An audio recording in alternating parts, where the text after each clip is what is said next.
Welcome to our channel. Today we how to authenticate with GitHub for EV DevOps tools. Easy tutorial step by step clearly. In this tutorial, we will walk you through authenticating with GitHub for EV DevOps tools. First, open your web browser and navigate to GitHub's official website. Log into your GitHub account using your credentials. Once you are logged in, click on your profile icon in the top right corner. From the drop-down menu, select Settings. In the left sidebar, look for Developers. Now, click on Personal Access Tokens. Next, select Tokens, Classic, to create a new token. Click on the Generate New Token button. In the token description field, type a meaningful name for your token. Set an expiration date for your token according to your requirements. In the Scopes section, check the permissions you want to grant this token.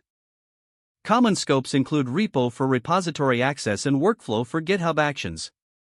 Once you've selected your scopes, click on the Generate Token button at the bottom. Make sure to copy your new token immediately after it appears on the screen.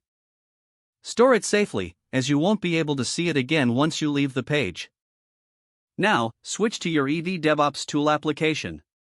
Locate the Settings or Configuration section for GitHub integration.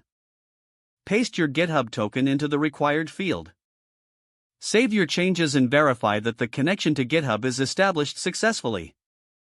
Now you are ready to use GitHub with your EV DevOps tools. Congratulations, you've successfully authenticated with GitHub. If the page does not load, refresh the browser or try again in a private or incognito window. Make sure you are using the correct email address, then retype it carefully to avoid small typos.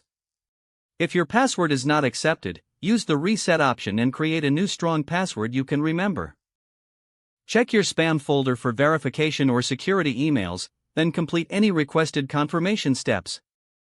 Enable two-factor authentication if available to improve account security and reduce unauthorized access risk.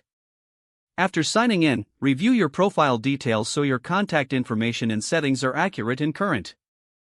If you see an error message, note it down and try again after restarting your device and internet connection. Log out when you finish, especially on shared devices, to keep your account and payment information secure. Don't forget to like this video and subscribe to our channel for more step-by-step tech guides.